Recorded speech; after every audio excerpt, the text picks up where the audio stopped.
You wake beneath painted ceilings that glitter like heaven, but every brushstroke hides a scream. The air is warm with olive oil and ash. Marble floors glisten under lamplight, reflecting fragments of a life that isn't yours. In the flicker between light and shadow, beauty feels less like a gift and more like a trap. If you're drawn to stories that peel back civilization's polished mask, welcome. This channel explores the forgotten machinery of history, the people whose labor and pain built the empires we still admire. Before we begin, take a moment to like, subscribe, and tell us where you're watching from. Whether you're in Athens or Austin, Lahore, or London, you're part of a global circle bearing witness together. Now, the camera glides through a great Athenian household sometime in the 4th century BCE. Outside, the city hums with commerce and philosophy. Inside, everything is still. The villa of Lysander of Colytus is a marvel of proportion. Doric columns, pebble mosaics depicting nymphs at play, frescoes of winged Eros scattering rose petals. But the beauty feels almost obscene when you realize what lies beneath.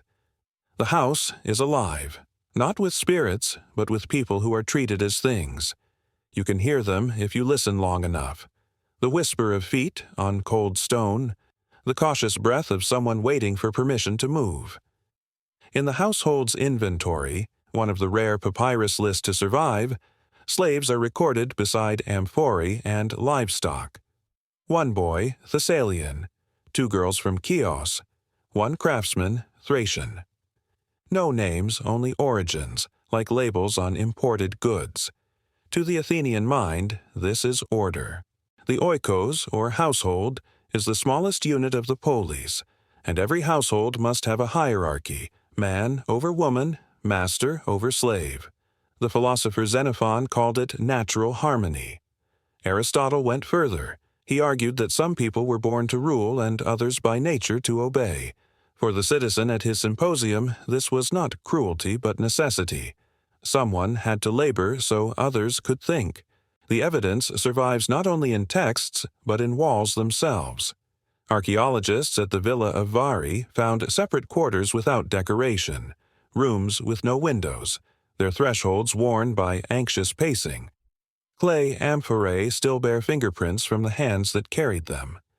A child's anklet was discovered beneath a drainage channel, too small to fit an adult foot.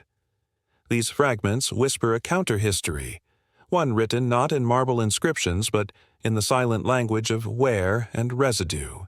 And yet Athens prided itself on freedom. The city that birthed democracy also maintained markets where children were sold beside olive oil and silver. In the agora, a passerby could purchase a philosopher's argument about the virtue of justice and then, steps away, purchase another human being. To the Athenians, there was no contradiction. Freedom was a privilege precisely because it was rare. In Lysander's villa, the camera lingers on a boy, unnamed in the records, anonymous in death. Perhaps he came from the mountains of Epirus, traded by his family in famine. His job is to pour wine during evening feasts. The symposiasts recline on couches, their laughter curling through the perfumed air. The boy moves between them, silent, careful not to spill. He understands the language of eyes, the smallest twitch of a hand signaling command. When one guest asks, half in jest, whether slaves feel pain the same way citizens do, the others chuckle. Another replies, "Of course they do not. They lack the soul for suffering." Aristotle's words, softened into jest, drift over the boy's head like smoke. What makes this house different is not its cruelty, it's its refinement. Every act of domination here is wrapped in ritual, performed with the same precision as the placement of a column. Slavery isn't chaos, it's geometry. The city's brilliance requires symmetry, and symmetry requires subjugation. To see the mosaic of a god, someone first had to grind stone into dust. The historian must tread carefully between admiration and revulsion. Athens gave the world democracy, yes, but whose voices counted? Only adult male citizens, fewer than 1 in 10 of the population. The rest, women, foreigners, slaves, formed the invisible scaffolding that held the miracle aloft. Without their unpaid labor, no citizen could spend a morning in the gymnasium or an afternoon in debate. The Academy of Plato, the theater of Sophocles, the marble temples that crown the Acropolis, all rose from hands that could never touch what they built. Imagine the silence at night after the symposium ends. The torches gutter. The marble cools. In the servant quarters, the boy curls against the wall, eyes open, listening to the house breathe. Somewhere beyond the courtyard, an owl calls. The bird of Athena, symbol of wisdom. But wisdom in this world does not see him. To be seen would be to exist, and existence is a privilege reserved for citizens. Historians still argue over how slaves in classical Greece understood themselves. Some inscriptions suggest moments of defiance, graffiti scratched into pottery, small acts of theft, whispered songs in forbidden tongues. But most records are written by those who owned them. The absence of the enslaved voice is not silence, it's censorship by history itself. Every beautiful ruin hides a cemetery of the unnamed. And so the camera pans outward, across the tiled roof, over the flickering torches of Athens at night. You see the Parthenon shining above, a beacon of human achievement. But now, knowing what supports it, that light feels colder. The philosophers in their porticos speak of justice, balance, and virtue. Below them, in windowless rooms, others breathe the air that keeps those ideals alive. The house of Lysander becomes more than a place. It becomes a symbol of civilization itself. A structure built so perfectly that it conceals its own crimes. Its beauty demands admiration. Its order forbids dissent. To love its art is to risk forgetting its price. And so the question remains, echoing through marble halls and digital screens alike, was the brilliance of civilization born not in spite of its cruelty, but because of it? Fade to black. The sound of footsteps, distant chains, and the whisper of someone exhaling the word, remember. The scene opens in gold. Not metaphorical gold, the kind that clings to fingers, drips from wine cups, and shimmers in the firelight of 100 oil lamps. The symposium is alive. Laughter curling like smoke, sandals scraping marble, a flute trembling under a slave's breath. Every guest gleams as if Olympus had emptied its banquet into a mortal home. Yet under the table, a boy kneels, motionless, precise, invisible. His task, to refill the cups before they're empty, to anticipate thirst before it's spoken. He does not look up. He has learned that eyes are a dangerous language. The host, a wealthy Athenian with a voice trained for rhetoric, raises his hand. Conversation hushes. He begins not with a toast, but with a question. Tell me, my friends, what separates a man from the beast that serves him? Murmurs ripple. Someone quotes Aristotle.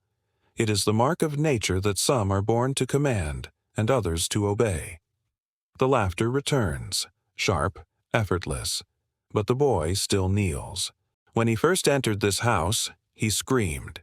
He was 12, perhaps 13, taken from a conquered island whose name no one here remembers.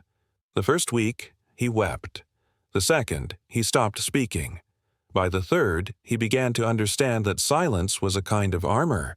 Now, his body moves without thought, his hands pouring, cleaning, touching the cold lip of bronze bowls, the texture of figs, the slick trace of spilled honey. The masters talk of virtue and moderation while wine slicks their lips and drips from their beards. At the far end of the room, a philosopher reclines. His pupils listen, entranced. The slave is a tool with a soul, he says. He lives not for himself, but as the extension of his master's will. The boy hears the words and feels something inside him loosen, a quiet separation between flesh and thought. He is no longer the boy from the island. He is a movement, a gesture, a perfectly timed hand. This is not obedience. It is erasure disguised as grace. A cup shatters. Every conversation stops. A guest slaps a servant across the face, hard, but not hard enough to bleed. The room watches as the man delivers a lesson in composure. "See," he says lightly, "even pain is an instrument of order." The slave bows, trembling. The laughter resumes. No one notices the boy's expression. Flat, unblinking. His world narrows to the glint of marble, the reflection of faces that no longer resemble gods but hollow idols of control. Days pass. The symposium becomes a ritual. The same songs, the same gestures, the same words spoken with infinite conviction. The boy begins to dream not of freedom, but of performing perfectly enough to disappear entirely.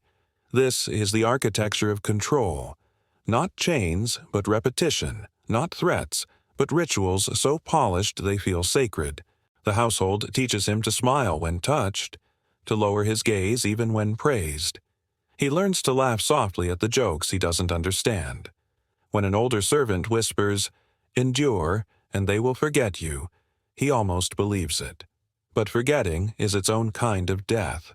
One night, the master hosts a gathering of poets and thinkers. They debate the nature of beauty, calling it a reflection of divine harmony. A guest gestures to the boy. "Behold," he says, "how even the lowest creature can embody grace when properly trained." The boy bows, his muscles burning.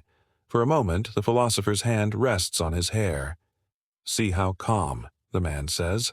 "Nature itself obeys hierarchy." The boy's mind fractures again.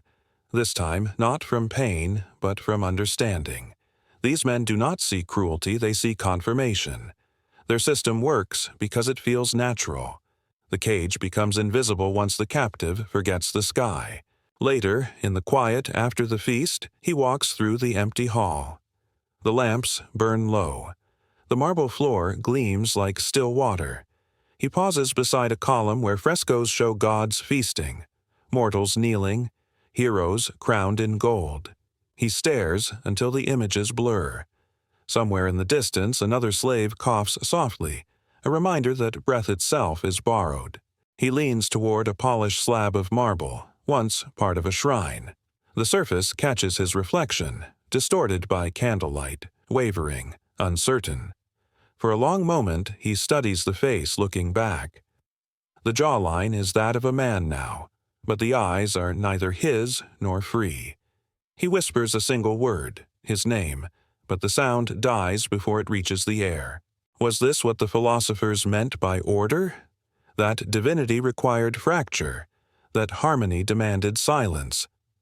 The boy stands alone in the room that once rang with laughter, surrounded by golden cups and half-burned wicks. Each object gleams like an offering to a god that no longer hears. Outside, dawn trembles on the horizon.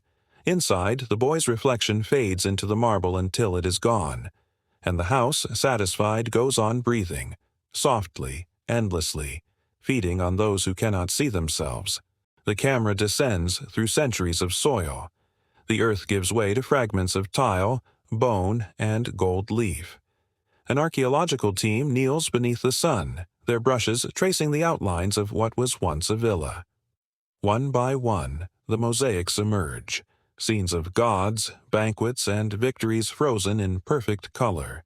But beneath the beauty, a darker pattern begins to surface, a shallow grave where servants had lived, worked, and died. Buried not far from the walls they polished to a mirror sheen. A single wrist bone still bears the green stain of bronze.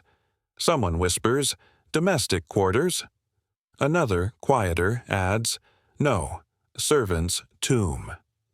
Wind scatters the dust and the camera pulls back. The house is gone, its marble repurposed into cathedrals, courthouses, and banks.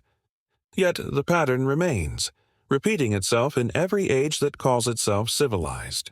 In the museum lab, a curator holds up a fragment of inscription, "Kalos Kagathos," the beautiful and the good. The phrase that once crowned the Athenian ideal now sits cracked in her gloved hands. The irony glimmers like glass. For every temple there were quarries. For every thinker, there were hands too callous to write their names. Civilization built itself on the quiet endurance of those who could not speak, and when their bodies failed, the marble remembered them more faithfully than history did. The narration shifts. Centuries unfold like a slow exhalation. The villa becomes a manor. The manor becomes a plantation. The plantation becomes a factory floor. Different languages, same silence. A merchant's ledger from the 17th century lists names by number. An overseer in Bengal counts fingers lost to the loom. A child in a cobalt mine hums to stay awake. All of them descendants of that same house, the architecture of obedience refined, globalized, perfected. A historian's voice echoes. The Greeks gave us democracy. The film cuts to a sweatshop where sewing machines chatter like cicadas. The camera lingers on the stitching, a pattern of laurel leaves. In another city, a tech worker scrolls through code designed to predict human behavior. Each line of data hums like a new form of servitude, invisible and voluntary. The voiceover continues, colder now. Every age invents its own form of necessary blindness. We return to the excavation site. The lead archaeologist stands over a mosaic floor depicting a banquet scene almost identical to the one described in old symposium texts. In it, a boy serves wine to reclining men. The details are exquisite. The curve of the cup, the gleam of the fruit, the smile that never reaches the boy's eyes. A graduate student asks, "Should we preserve this?" The archaeologist hesitates. "Preserve, yes," she says, "but not beautify." That distinction becomes the heartbeat of the chapter. For beauty, left unexamined, is history's camouflage. The same ideals that painted perfection into plaster also justified its victims' silence. The philosophers wrote of justice while their households ran on unpaid lives. The poets sang of love while their lovers had no choice. And now, in the flicker of LED light, the same pattern reasserts itself. Corporate humanism masking systemic hunger, the language of progress built atop invisible hands tapping screens, sorting packages, assembling miracles no one stops to question. The narration deepens. Once, marble hid the bodies. Now, data does. The shot moves through modern archives, surveillance footage, supply chain maps, graphs tracing productivity like veins. Every line connects back to extraction. The ghost of that Athenian house lingers not as ruin, but as design. A montage, a hand pressing clay into a brick, another scanning a barcode, the rhythm identical. A voice, soft, almost apologetic, recites from Aristotle. For he who can foresee with his mind is naturally master. He who can do with his body is naturally slave. The quote dissolves into the hum of machines. The boy from the symposium is gone, but his posture remains, in warehouses, in mines, in the quiet desperation of those whose labor makes the world gleam. The archaeologists finish their work. The camera lingers on the emptied pit where the bones once lay. The sun sets, and for a moment the entire site glows red, as if the earth itself were remembering. The curator closes her notes and whispers, "It's strange. The marble still shines." Night falls. City lights flicker on across continents. Athens, Dhaka, Los Angeles. The same pale glow illuminates monuments, offices, billboards, and screens. The voiceover returns, quiet and relentless. Civilizations are not judged by what they build, but by what they choose to forget. A final image, the reflection of a skyscraper in a puddle, distorted but brilliant. As the water ripples, the reflection shifts into the faint outline of a marble column. For a heartbeat, past and present merge. The wind carries dust, ancient, modern, indistinguishable. Then silence. And in that silence one last refrain, soft as a confession. The marble still shines. The blood never dried.